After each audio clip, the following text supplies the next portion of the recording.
서울 강북의 오래된 거리 사람들이 분주하게 오가는 그 좁은 보행자 도로 위에서 사람들의 시선이 미처 닿지 못하는 한 장면이 있었다.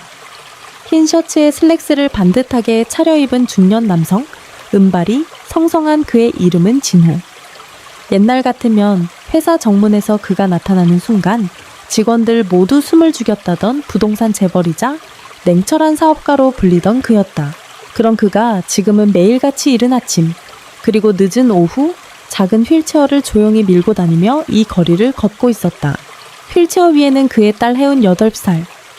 생기가 전혀 느껴지지 않는 창백한 얼굴, 무기력한 두 손 언뜻 보기엔 마치 왁스로 만든 인형 같았다. 혜운의 눈동자는 늘 땅만 보고 있었고 단 한 번도 사람들과 눈을 마주친 적이 없었다.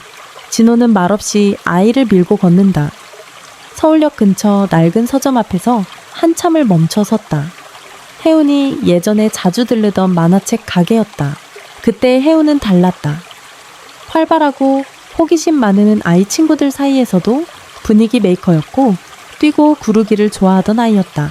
그러나 어느 비 오는 날 보호자가 잠시 방심한 찰나의 순간 길을 건너던 혜운은 미끄러졌고 빠르게 다가온 오토바이에 부딪혔다. 병원에서는 다행히 골절은 없다고 했지만 혜운은 그날 이후 입을 열지 않았다. 걷지도 웃지도 울지도 않았다. 그녀는 살아있지만 움직이지 않는 말 그대로 정지된 시간 속에 갇혀버렸다. 진호는 모든 병원을 찾아다녔다. 서울대병원, 삼성의료원, 일본 심지어 독일까지. 하지만 의사들의 답변은 한결같았다. 신체적 이상은 없습니다. 시민성 마비로 보입니다. 시간이 필요합니다.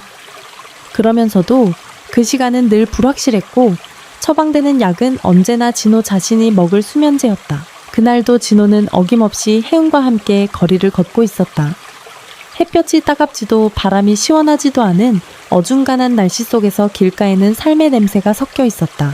군고구마 냄새와 어묵 국물 향이 떠다니는 서울의 겨울거리. 어느 할머니는 휠체어를 밀고 가는 진호를 바라보며 옆 사람에게 말했다.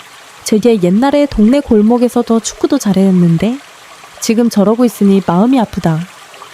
사람들은 그냥 지나쳤지만 어떤 시선은 짧게 머물렀다. 하지만 누구도 다가서진 않았다. 진호는 계속 걸었다. 혜운은 여전히 조용했다. 그러던 그 순간 예상하지 못한 작은 기적이 찾아왔다. 횡단보도 앞에서 한 소년이 로또 복권을 들고 다가왔다. 아저씨 로또 하나만 사주세요. 오늘 다 못 팔면 집에 못 가요. 진호는 고개를 젓고 무심히 손을 내저었다. 소년은 씩 웃으며 고개 숙여 인사하고는 떠났다. 바로 그때 혜운의 목이 살짝 움직였다. 그리고 마침내 1년 만에 처음으로 그녀가 입을 열었다. 아빠, 나 달리고 싶어. 진호는 그 자리에서 얼어붙었다. 하늘이 무너진 것 같았다. 그가 지켜온 모든 방어선이 무너지는 소리가 귀에 들리는 듯했다. 그녀의 말은 작았지만 그 말 한마디는 진호의 심장을 쥐고 흔들었다. 달리고 싶다. 진호는 그 자리에서 무릎을 꿇고 싶었다. 딸이 돌아오고 있었다. 그리고 그는 처음으로 무언가를 믿고 싶어졌다. 바로 그때 저편에서 맑고 맹랑한 목소리가 들려왔다. 아저씨 저요. 저 혜운이 다시 걷게 할 수 있어요. 제리니 저이니더. 진호는 고개를 돌렸다. 거리구석 폐지 줍는 아이처럼 보이는 피부는 햇빛에 그을린 한 소녀가 손을 흔들고 있었다. 머리는 헝클어져 있었고 옷은 군데군데 찢어져 있었지만 그 눈빛만큼은 또렷했고 망설임이 없었다. 그 아이의 이름은 수미. 그리고 이 소녀가 바로 세상을 바꿀 첫 번째 문을 열게 될 열쇠였다. 진호는 그대로 멈춰섰다. 휠체어의 손잡이를 잡은 손이 살짝 떨렸다. 혜운 역시 그 목소리에 반응하듯 천천히 고개를 돌렸다. 그녀의 눈동자가 몇 달 만에 처음으로 위를 바라봤다. 하늘도 아니고 나무도 아니고 자신들을 부른 그 소녀 수미를 바라보았다. 수미는 구석진 담벼락 옆에 서 있었다. 깨진 보도블럭 위에 놓인 재활용 수거 바구니, 그 위에 흐트러진 플라스틱 병과 찌그러진 캔들.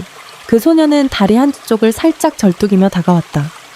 나이는 12살쯤 되어 보였지만 표정은 그보다 훨씬 나이를 먹은 사람처럼 단단했다. 하윤이는 다시 걸을 수 있어요. 수미는 자신있게 말했다. 그냥 아저씨가 믿지만 않아서 그런 거예요. 안 믿으니까 안 보이는 거예요. 진호는 무의식적으로 고개를 저었다. 이해할 수 없었다. 그 아이가 뭘 안다고 뭘 믿으라고. 그는 고개를 돌리고 휠체어를 밀었다. 근처 공원 안쪽으로 빠지는 좁은 길로 방향을 틀었다. 도시 소음은 점점 멀어지고 나무 사이로 자동으로 잔잔한 햇살이 들이우는 곳으로. 그러나 수미의 목소리는 다시 따라왔다. 도망가지 마세요. 딸이 움직였잖아요. 그 한마디에 진호는 발걸음을 멈췄다. 그렇다. 방금 전 분명히 혜운이 입을 열었다. 딸이 돌아오려는 몸짓을 보였고 그 순간 그 아이가 말했다. 진호는 마지못해 고개를 돌렸다. 수미는 멀찍이 서 있었지만 눈빛은 똑바로 그를 향해 있었다. 그때 공원 경비원이 다가왔다. 야, 여기서 뭐해? 이 구역은 거지들 들어오면 안 돼. 소리를 지르며 다가온 경비원은 수미의 팔을 잡고 밀쳐냈다. 수미는 바닥에 넘어졌다. 수레는 옆으로 쓰러지고 병과 캔이 사방으로 흩어졌다. 지켜보던 진호는 단 한 걸음도 다가가지 않았다. 수미는 울지도 않았고 반항하지도 않았다. 그저 조용히 병을 다시 주워 담았다. 그리고 그 모습을 바라보던 혜운의 눈에 변화가 일어났다. 그 눈이 예전처럼 빛났다. 아빠 그 애 우리랑 같아. 혜운이 속삭이듯 말했다. 진호는 혼란스러웠다. 딸이? 딸이 지금 뭔가를 보고 있었다. 아니, 느끼고 있었다. 혜운은 휠체어에서 상체를 앞으로 기울이며 수미를 바라봤다. 그 애도 걷지 못했다던데요. 그런데 지금 걸어요. 그 말 한마디가 진호의 가슴을 세게 때렸다. 혜운은 걷는 희망을 보았다. 진호는 그 순간 이 낯선 아이가 단순한 거지가 아니라는 것을 처음으로 느꼈다. 그리고 그 아이가 말하는 믿음이라는 단어가 얼마나 오랜 시간 자신에게서 사라졌는지 자각하게 되었다. 그날 진호는 처음으로 수미에게 다가가 물었다. 리기, 어디로 가야 하지? 수미는 말없이 손을 들어 재개발이 한창이던 골목 너머 아무도 가지 않는 좁은 골목길을 가리켰다. 그 길이 어디로 향하는지, 그 끝에 무엇이 있는지 아무도 몰랐다. 하지만 그 순간 진호는 휠체어를 돌려 딸과 함께 그 길로 향했다. 뒤에서 수미가 천천히 따라왔다. 태어나서 처음으로 누군가의 발걸음이 자신의 그림자를 따라 걸었다. 그들이 향한 골목은 서울의 낡은 동네 마포구 구석에 위치한 재개발 지구 근처의 뒷길이었다. 담벼락엔 오래된 전단지가 너덜너덜 붙어 있었고 길가엔 이름 모를 잡초가 바람결에 머리를 흔들고 있었다. 진호는 무의식적으로 발걸음을 늦췄다. 휠체어 바퀴는 골목의 자갈과 웅덩이에 걸리며 삐걱거렸다. 그는 몇 번이나 멈출까 고민했다. 이런 데서 대체 뭘 하겠다는 거지? 하지만 그의 옆에 앉은 하운의 눈은 처음 보는 곳인데도 마치 돌아온 곳처럼 편안해 보였다. 길끝자락 담쟁이가 뒤덮은 허름한 초가집 하나가 조용히 서 있었다. 낡은 판잣집 나무문은 갈라졌고 창틀엔 먼지가 내려앉아 있었지만 그 안에서 피어나는 향은 어쩐지 따뜻했다.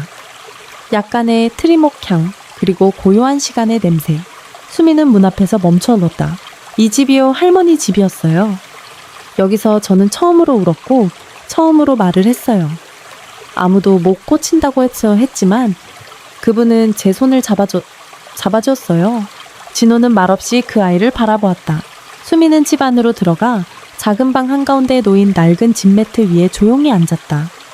그리고 구석에 놓여있는 작은 대나무 피리를 가리켰다. 이게 할머니가 저를 위해 불어준 피리예요. 하루에 한 번씩. 아무 말도 하지 않고 그냥 옆에서요. 진호는 믿을 수 없다는 듯 그 피리를 바라보았다. 그저 대나무 몇 개를 엮어 만든 단순한 피리. 하지만 그것이 수미의 마음을 열었고 몸을 움직이게 했다는 것이었다. 혜우는 그 말을 듣고 조심스럽게 휠체어에서 상체를 숙였다. 손가락이 떨리면서도 피리를 가리켰다. 야에 불어줄 수 있어요. 시니엇 존의 존텀의 정체너. 수미는 미소를 지었다. 그리고 조심스럽게 피리를 들어 입에 댔다. 처음 나는 소리는 거의 들리지 않을 만큼 작고 얇았다. 하지만 다음 음은 조금씩 길어졌고 길어진 만큼 따뜻해졌다. 진호는 그 음을 들으며 어릴 적 기억을 떠올렸다. 지금은 돌아가신 어머니가 그를 안고 자장가를 부르던 밤 겨울이면 아랫목에 앉아 감자를 구워주던 손, 그가 잊고 살았던 기억들이 하나둘 떠올랐다. 혜운이 혜우는 조용히 눈을 감았다. 피리 소리에 맞춰 그녀의 손끝이 가늘게 떨렸다. 그리고 거의 보이지 않을 만큼 아주 미세하게 혜운의 오른발이 아주 살짝 움직였다. 진호는 그걸 봤다. 그 순간 그는 숨을 삼켰다. 숨을 내쉬지도 말을 하기도 어려웠다. 그는 의자에 주저앉아 머리를 감쌌다. 어떻게? 이게 어떻게? 수미는 말하지 않았다. 그저 연주를 이어갔다. 한음. 바로 그 집 한가운데서 어느 누구도 기대하지 않았던 변화가 조용히 시작되고 있었다. 피리 소리는 바람결을 타고 낡은 지붕을 넘어 퍼져나갔다. 골목 어귀에서 지나가던 고양이 한 마리가 귀를 세우고 멈췄고 담벼락에 기대어 있던 진호는 여전히 손으로 입을 가린 채 떨리는 눈으로 딸을 바라보고 있었다. 혜운의 발가락이 또 한 번 움직였다.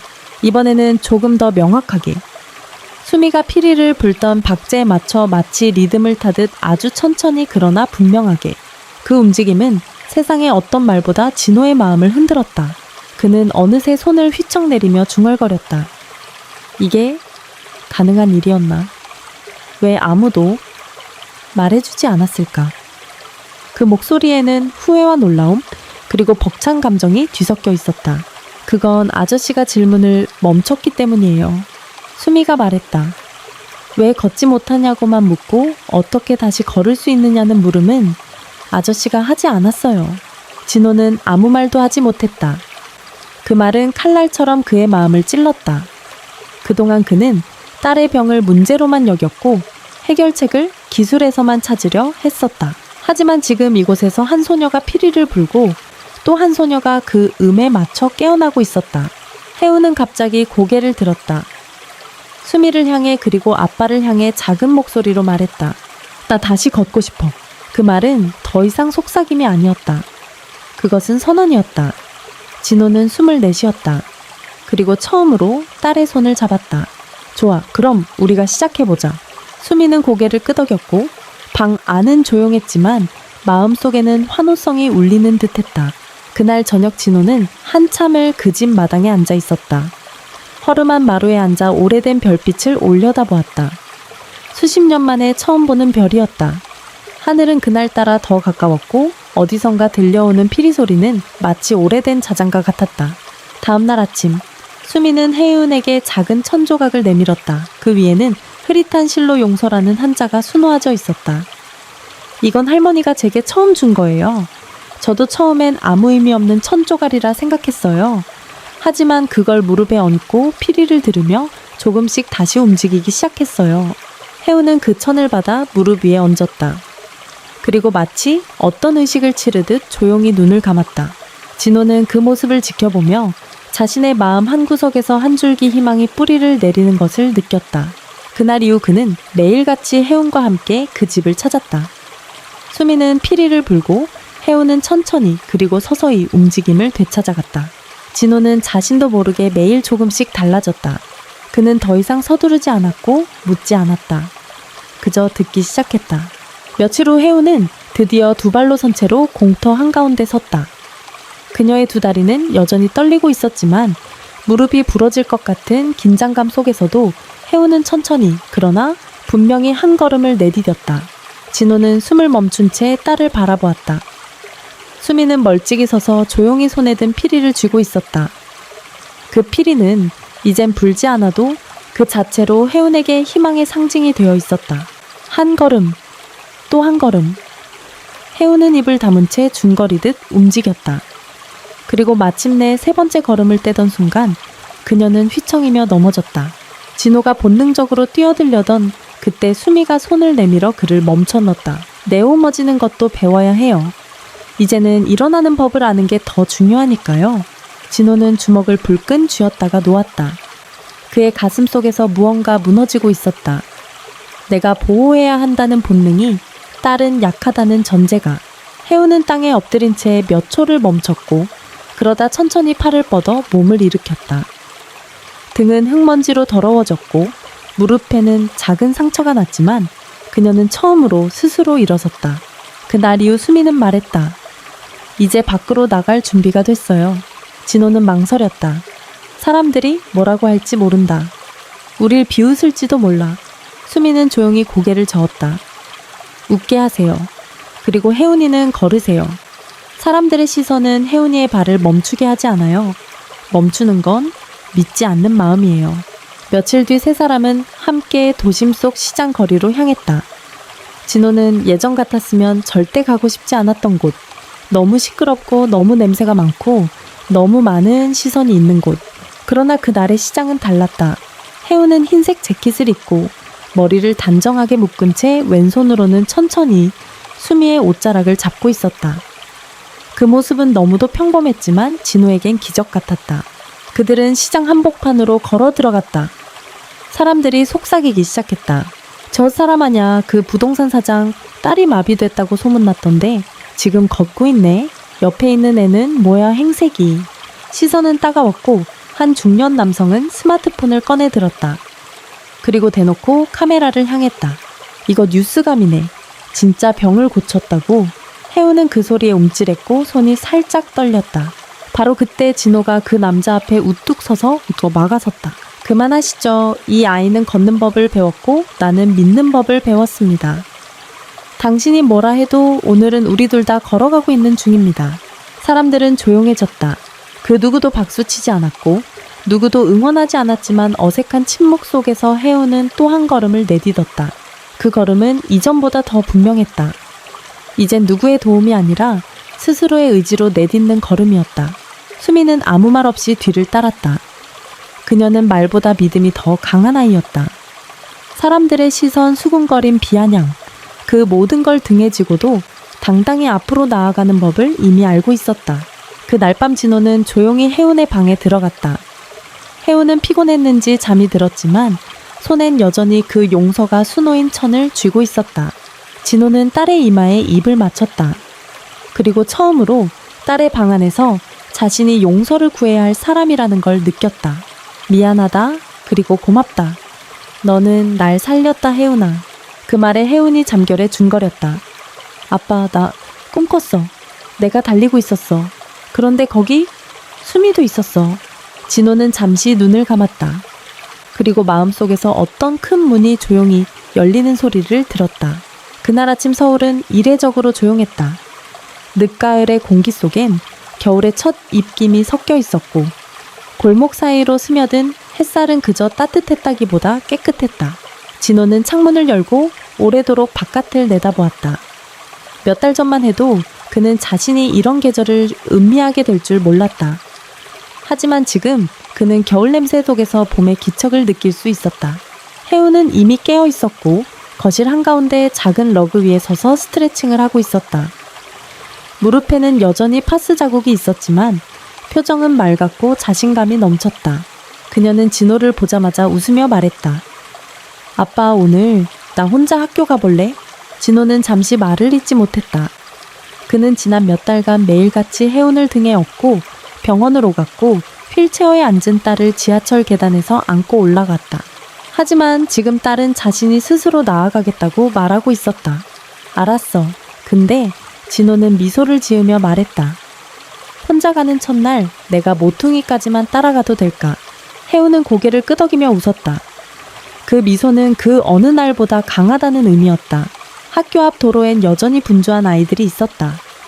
엄마 손을 잡고 등교하는 아이들, 아침을 입에 물고 뛰어가는 아이들.